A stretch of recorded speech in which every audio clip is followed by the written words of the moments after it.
قرآن لوگوں کے لیے اللہ کا پیغام۔ القرآن يوحدنا لطريق الخير يوجهنا الله تعالى أنزله ورسول الله نحمده ونصلي على رسوله الكريم اما بعد فاعوذ باللہ من الشیطان الرجیم بسم اللہ الرحمن الرحیم افمن شرح اللہ صدرہ للاسلام فہو علی نور من ربہ فویل للقاسیۃ قلوبہم من ذکر اللہ اولئک فی ضلال مبین صدق اللہ العظیم۔ رب اشرح لی صدری ویسر لی امری واحلل عقدۃ من لسانی یفقہوا قولی آمین یا رب العالمین۔ سورہ زمر کے تیسرے رکوع کے بالکل شروع میں اللہ تبارک و تعالی اپنے چنے ہوئے بندوں پر ایک احسان کا ذکر فرما رہا ہے۔ اللہ تبارک و تعالی ہمیں بھی اپنے چنے ہوئے بندوں میں شامل فرمائے اور یہ احسان اللہ تبارک و تعالی ہم پر بھی فرمائے۔ ارشاد ہوتا ہے افمن شرح اللہ صدرہ للاسلام، بھلا وہ شخص کے جس کا سینہ اللہ تبارک و تعالی نے کھول دیا اسلام کے لیے۔ اسلام کے معنی فرما برداری، سر جھکانا، کہ جسے اللہ تعالیٰ کی فرما برداری پر پوری طرح سے ایک انشراح ہے، اس سے اللہ کا ہر حکم فی نفس ہی خیر محسوس ہو رہا ہے، وہ خوشی خوشی اللہ تعالیٰ کے ہر حکم کی اطاعت کر رہا ہے، اسے شریعت ایک نعمت محسوس ہو رہی ہے۔ فہو علی نور من ربہ، تو وہ اپنے رب کی طرف سے ایک نور پر ہے، ایک روشنی پر ہے۔ اللہ تعالیٰ یہ نعمت ہمیں بھی عطا فرمائے، ہمیں اللہ تعالیٰ کے احکامات پر عمل کر کے سکون ملے، اور اللہ تعالیٰ کی نافرمانی سے ہمیں ایک بے چینی ہو۔ نافرمانی ہو جائے تو ہم ایسی بے چینی محسوس کریں کہ جب تک توبہ نہ کر لیں اس وقت تک ہمیں چین نہ آئے۔ اللہ ہمیں یہ سعادت عطا فرمائے۔ فویل للقاسیۃ قلوبہم من ذکر اللہ، پس ہلاکت ہے، بربادی ہے ان بد نصیبوں کے لیے کہ جن کے دل اللہ کی یاد کے حوالے سے سخت ہو چکے ہیں، غفلت میں پڑے ہوئے ہیں، کوئی اور ہی مشغلے ہیں، کوئی اور ہی ان کے دلچسپیاں ہیں، کوئی اور ہی ان کی سرگرمیاں ہیں۔ اللہ ہمیں اس محرومی سے محفوظ فرمائے۔ اولئک فی ضلال مبین، ایسے لوگ کھلی گمراہی میں ہیں۔ عظمت قرآن کے حوالے سے ایک عظیم آیت، قرآن مجید کی اللہ کے بندوں پر تاثیر کیا ہوتی ہے۔ اللہ نزل احسن الحدیث، بے شک اللہ تعالیٰ نے نازل فرمائی ہے بہترین بات، کتابا متشابہا مثانی، ایسی کتاب ہے جس کے مضامین ملتے جلتے ہیں اور دہرائے جاتے ہیں۔ بعض اوقات مضمون ایک ہی ہوتا ہے لیکن الفاظ اللہ تعالیٰ مختلف استعمال فرما دیتا ہے، تو مضامین ملتے جلتے ہیں، اور بعض اوقات اللہ تعالیٰ ایک ہی الفاظ میں مضمون کو دوبارہ دہرا دیتا ہے۔ اللہ کے رسول دنیا میں کیوں بھیجے گئے؟ اللہ کے دین کے غلبے کے لیے۔ یہ الفاظ اللہ نے 3 دفعہ دہرا دیے۔ هو الذی ارسل رسولہ بالہدی ودین الحق لیظہرہ علی الدین کلہ، سورہ توبہ آیت 33، سورہ فتح آیت 28، سورہ صف آیت نمبر 9، بالکل ہو بہو وہی الفاظ۔ تو اللہ تعالیٰ کیوں مضامین کو دہراتا ہے اور کیوں مضامین ملتے جھلتے آتے ہیں؟ اس میں بڑی حکمت ہے۔ پورا قرآن مجید ہم روزانہ نہیں پڑھ سکتے، ہم تو قرآن پاک کا تھوڑا سا حصہ روز پڑھ سکتے ہیں۔ اللہ تعالیٰ چاہتا ہے کہ جتنا حصہ پڑھیں اس میں ہماری ہدایت کے لیے ہر ضروری بات آ جائے۔ کچھ ذکر توحید کا ہو، کچھ ذکر آخرت کا ہو، کچھ رسالت کا ہو، کچھ احکامات آ جائیں، کچھ ماضی کی داستانوں سے عبرت مل جائے۔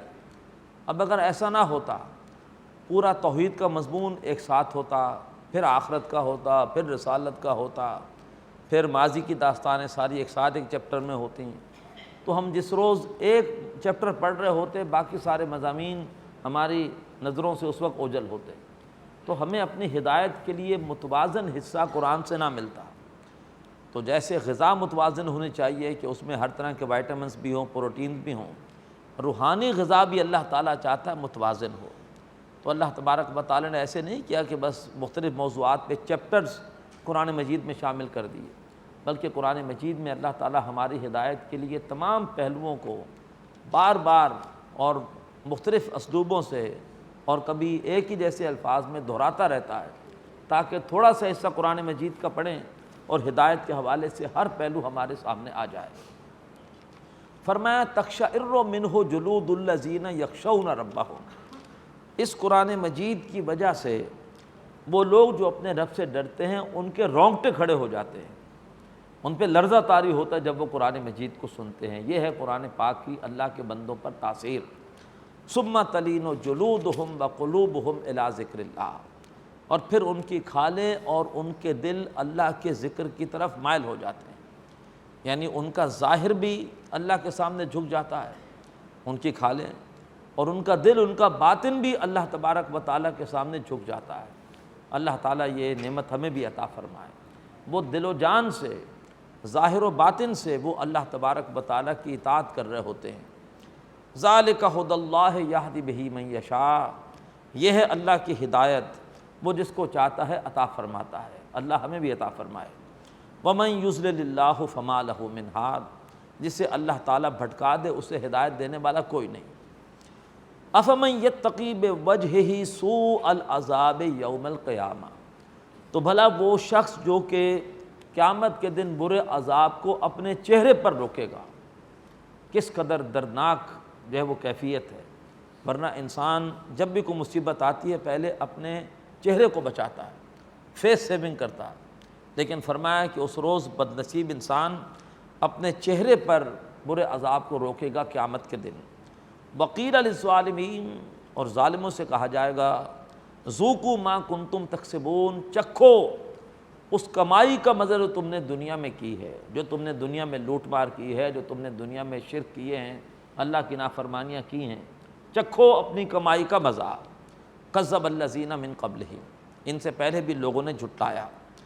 فأتاہم العذاب من حیث لا یشعرون، تو ان پر عذاب وہاں سے آیا جہاں سے انہیں شعور تک نہیں تھا، گمان تک نہیں تھا۔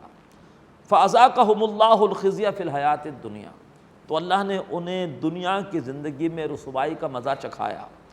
وَلَعَذَابُ الْآخِرَةِ اکبر، اور آخرت کا عذاب زیادہ بڑا ہے۔ لَوْ كَانُوا يَعْلَمُونَ، کاش کہ وہ لوگ اس بات کو جان لیں۔ وَلَقَدْ ضَرَبْنَا لِلنَّاسِ فِي هَذَا الْقُرْآنِ مِنْ كُلِّ مَثَلٍ، ہم نے تو اس قرآن مجید میں لوگوں کے لیے ہر طرح کی مثال بیان کر دی ہے۔ اب اور کیسے سمجھائیں؟ ہم نے ہر اسلوب، ہر مثال لوگوں کی ہدایت کے لیے قرآن میں بیان کر دی ہے۔ کیوں؟ لعلہم یتذکرون، تاکہ وہ اس سے نصیحت حاصل کریں۔ قرآن عربی، یہ قرآن عربی ہے، ایسی زبان جو زبان زندہ ہے، قیامت تک زندہ رہے گی۔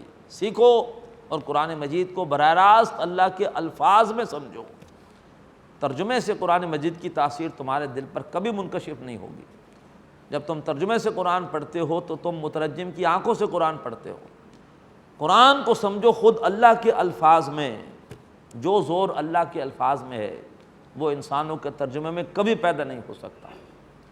جو الفاظ کی بندش عربی زبان کی ہے وہ بندش کسی اور زبان میں آ ہی نہیں سکتی۔ قرآن عربی، اللہ ہمیں عربی سیکھنے کی توفیق عطا فرمائے۔ غیر ذی عوج، اس میں کوئی ٹیڑھ نہیں ہے۔ لعلہم یتقون، تاکہ وہ اللہ کی نافرمانی سے بچ سکیں۔ سیدھی سیدھی دو چار طرح کی باتیں ہیں قرآن میں، تاکہ لوگ اللہ کی نافرمانی سے بچ سکیں۔ ضرب اللہ مثلا رجلا، مثال بیان کی اللہ نے ایک ایسے شخص کی، فیہ شرکاء متشاکسون، کہ جس میں شریک ہیں آقا جو آپس میں جھگڑنے والے ہیں۔ ایک غلام ہے، اس کے کئی آقا ہیں، اور آقا بھی آپس میں لڑتے رہتے ہیں۔ اب وہ بیچارہ کس قدر پریشان ہوگا، ایک کا کام کرے تو دوسرا ناراض کہ تم میرا کام کرتے نہیں، اس کو زیادہ وقت دیتے ہو، اور اگر دوسرے باس کو راضی کرے تو پہلا باس ناراض۔ کس قدر اس کی زندگی اجیرن۔ وَرَجُلًا سَلَمًا لِرَجُلٍ، اور ایک دوسرا شخص ہے جو پورے کا پورا ایک ہی آقا کی خدمت پہ لگا ہوا ہے۔ هَلْ يَسْتَوِيَانِ مَثَلًا، کیا یہ دونوں کے دونوں مثال کے اعتبار سے برابر ہو سکتے ہیں؟ ایک شخص کی زندگی انتہائی اجیرن ہوگی، پریشانیوں میں ہوگی، اور ایک شخص بڑے سکون میں ہے کہ مجھے ایک ہی آقا کو راضی کرنا ہے۔ یہ ہے فرق توحید کا اور شرک کا۔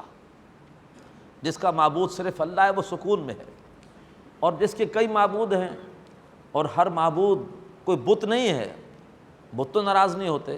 اس سے مراد ہے ایسے بد نصیب لوگ ہیں جو بتوں کے علاوہ جیتی جاگتی ہستیوں کو معبود بنا لیتے ہیں۔ کچھ ان کے لیڈر ہوتے ہیں، وہ ناراض ہوتے ہیں اگر آپ ان کی بات نہ مانیں، اور اب تو خیر صورتحال حد سے آگے بڑھتی چلی جا رہی ہے۔ اگر آپ غیر فعال ہو گئے تو پھر آپ کی زندگی خطرے میں ہے۔ ایک بار آپ فعال ہوئے ہیں تحریک میں، اب آپ کو زندگی بھر فعال رہنا پڑے گا۔ جہاں ڈھیلے پڑے تو اس کے بعد آپ کو پھر فارغ کر دیا جائے گا اس دنیا ہی سے۔ یہ صورتحال اس وقت ہے۔ تو فرمایا کہ کس قدر جو ہے وہ اجیرن زندگی ہے جس کی کہ جس کے ایک سے زیادہ آقا ہوں۔ یہ ایک سجدہ جسے تو گرا سمجھتا ہے، ہزار سجدے سے دیتا ہے آدمی کو نجات۔ اللہ تعالی ہمیں صرف اللہ کی بندگی اور اللہ ہی کو راضی کرنے کی توفیق عطا فرمائے۔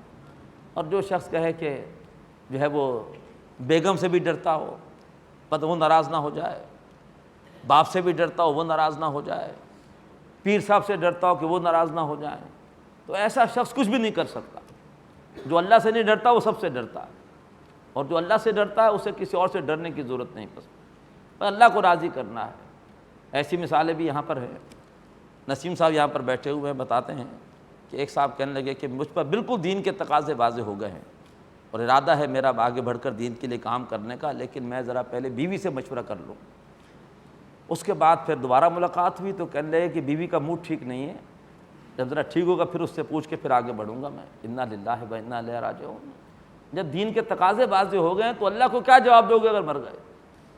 تو جس کا ایک معبود ہے وہ سکون میں ہے، اور جس کے کئی معبود ہیں، اس سے بھی ڈرتا ہے اس سے بھی ڈرتا ہے، برادری کیا کہے گی، بیوی کیا کہے گی، فلاں کیا کہے گا، وہ کیا کہے گا، وہ انتہائی جو ہے وہ پریشانی میں رہے گا ہر وقت کی۔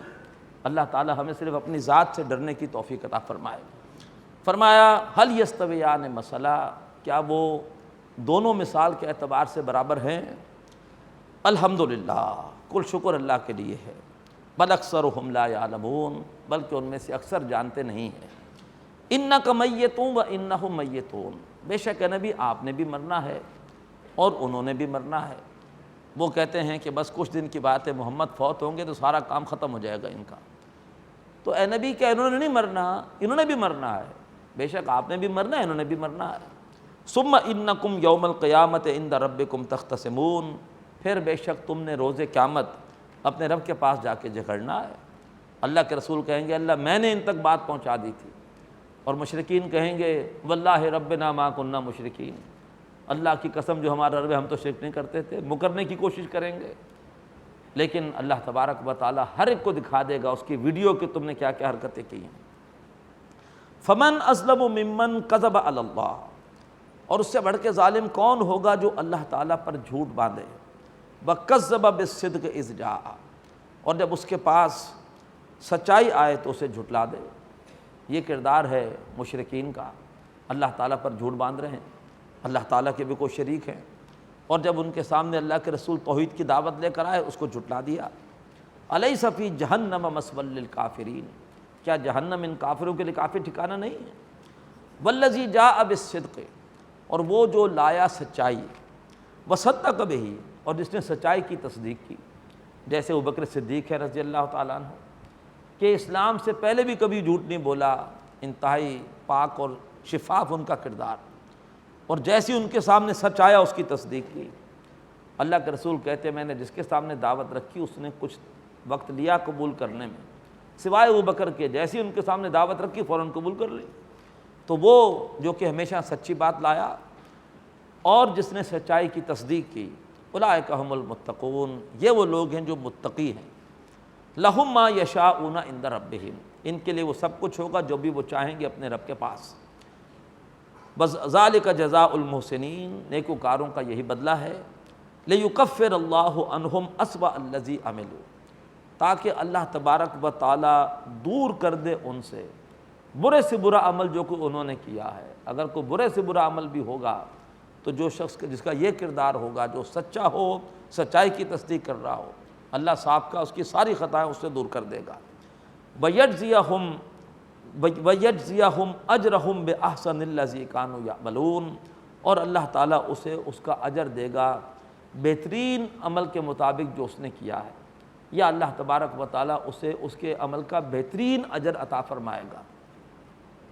بڑا اہم مضمون آ رہا ہے، الیس اللہ بکاف عبدا، کیا اللہ تعالیٰ بندے کے لیے کافی نہیں ہے؟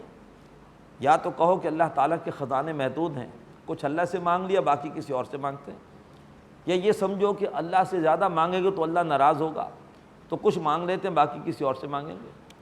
اللہ سے جتنا مانگو اتنا خوش ہوتا ہے، اور اس کے خزانے بے حساب ہیں، تو کیوں پھر تم اللہ تعالیٰ کے سوا کسی اور کی طرف دیکھتے ہو؟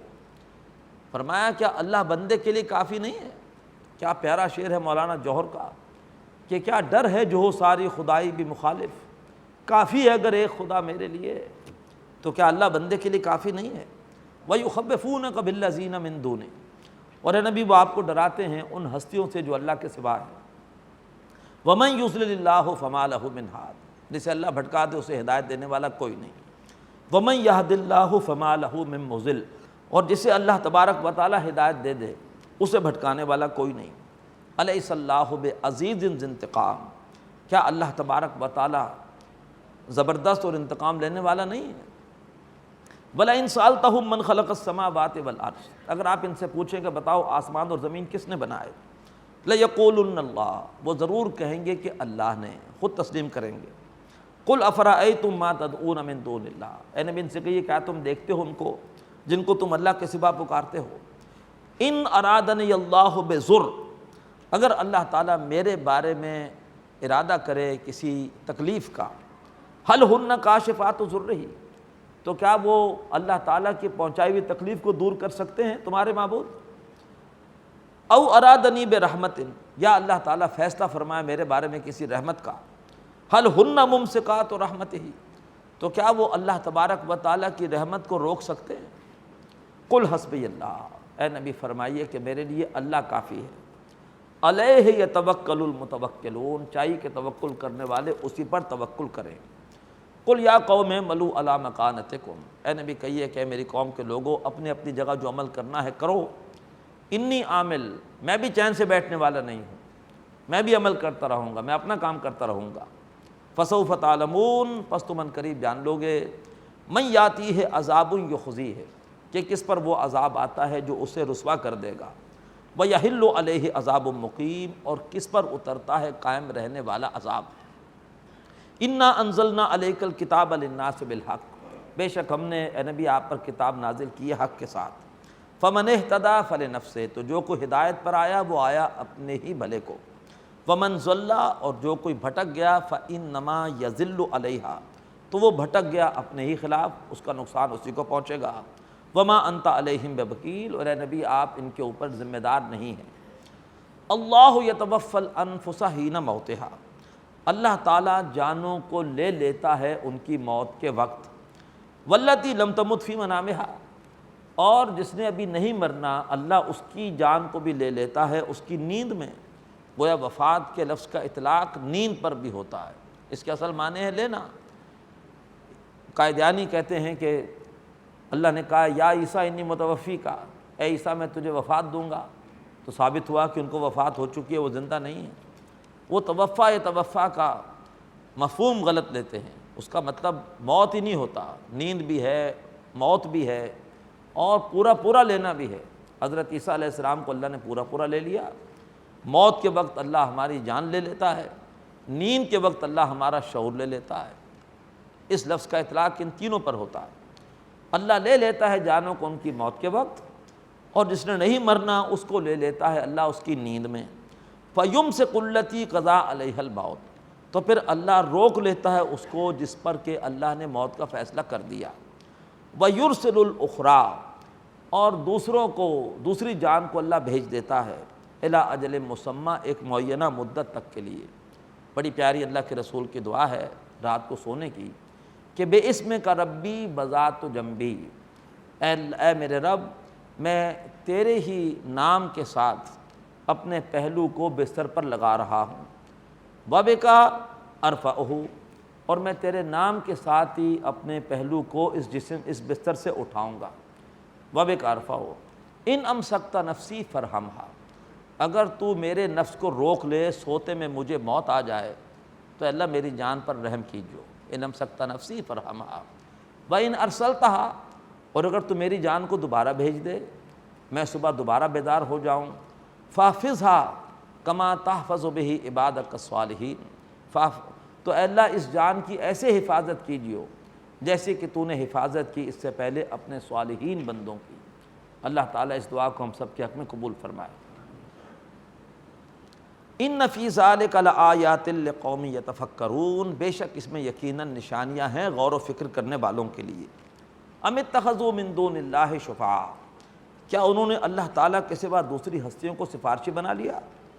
قل اولو کانوا لا یملکون شیئا، اے نبی کہیے اگرچہ وہ ہستیاں کچھ بھی اختیار نہ رکھتی ہوں، بلا یعقلون نہ سمجھ رکھتی ہوں، قل للہ الشفاعۃ جمیعا، اے نبی کہیے کہ سفارش کل کی کل اللہ کے اختیار میں ہے۔ لہ ملک السماوات والارض، اسی کے لیے بادشاہی آسمانوں کی اور زمین کی، ثم الیہ ترجعون، پھر تم اسی کی طرف لوٹائے جاؤ گے۔ وَإِذَا ذُكِرَ اللَّهُ وَحْدَهُ اشْمَأَزَّتْ قُلُوبُ الَّذِينَ لَا يُؤْمِنُونَ بِالْآخِرَةِ، اور جب اللہ کا ذکر کیا جاتا ہے اس کی توحید کے ساتھ تو دل رکتے ہیں ان لوگوں کے جو آخرت پر ایمان نہیں رکھتے، جو نہیں چاہتے کہ ہمارے سیاہ اعمال ہمارے سامنے آئیں روز قیامت، انہیں خالص توحید کا ذکر پسند نہیں آتا۔ وَإِذَا ذُكِرَ الَّذِينَ مِن دُونِهِ، اور جب اللہ کے سوا دوسری ہستیوں کا ذکر بھی کیا جاتا ہے اور کہا جاتا ہے کہ وہ آ کر تمہاری سفارش کر دیں گی، تمہیں بخشوا لیں گی، اذا ہم یستبشرون، تو پھر وہ بڑے خوش ہوتے ہیں، اب ان کے دل کی کلی کھل جاتی ہے۔ قل اللہم فاطر السماوات والارض، اے نبی یوں دعا کیجئے کہ اے اللہ، اے آسمان اور زمین کے بنانے والے، عالم الغیب والشہادہ، اے ہر کھلی اور ظاہر بات، اے ہر چھپی اور ظاہر بات کے جاننے والے، انت تحکم بین عبادک فیما کانوا فیہ یختلفون، تو فیصلہ فرمائے گا اپنے بندوں کے درمیان ان معاملات کے بارے میں کہ جن میں وہ اختلاف کر رہے ہیں۔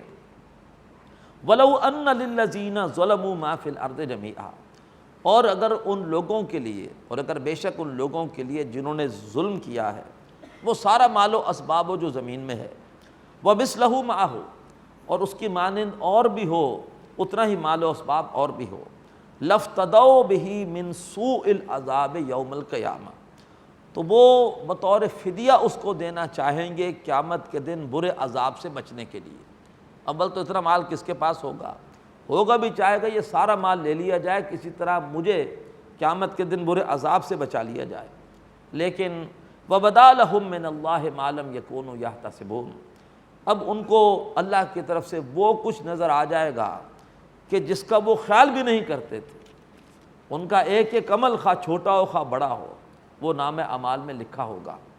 وَبَدَا لَهُمْ سَيِّئَاتُ مَا كَسَبُوا، اور جو برائیاں کی تھیں وہ ساری کی ساری ان کو نظر آ جائیں گی۔ اللہ کہے گا اقرا کتابک، اپنا نام اعمال خود پڑھ لو، کفیٰ بنفسک اليوم علیک حسیبا، اپنا حساب دینے کے لیے خود ہی کافی ہو۔ وَبَدَا لَهُمْ سَيِّئَاتُ مَا كَسَبُوا، جو بھی برائیاں کی تھیں وہ ساری کی ساری ان کو نظر آ جائیں گی۔ وَحَاقَ بِهِم مَّا كَانُوا بِهِ يَسْتَهْزِئُونَ، اور انہیں وہی چیز گھیر لے گی جس کو وہ مذاق سمجھ رہے تھے۔ فَإِذَا مَسَّ الْإِنسَانَ ضُرٌّ دَعَانَا، تو جب انسان کو پہنچتی ہے تکلیف ہمیں پکارتا ہے۔ ثُمَّ إِذَا خَوَّلْنَاهُ نِعْمَةً مِنَّا، اور جب ہم اسے گھیر دیتے ہیں اپنی طرف سے نعمت سے، قَالَ إِنَّمَا أُوتِيتُهُ عَلَىٰ علم، تو وہ کہتا ہے کہ بے شک مجھے یہ نعمت دی گئی ہے میرے علم کی وجہ سے، میری صلاحیت ہے اس کی وجہ سے مجھے یہ سب کچھ ملا ہے۔ بل ہی فتنہ، بلکہ یہ تو ایک آزمائش ہے۔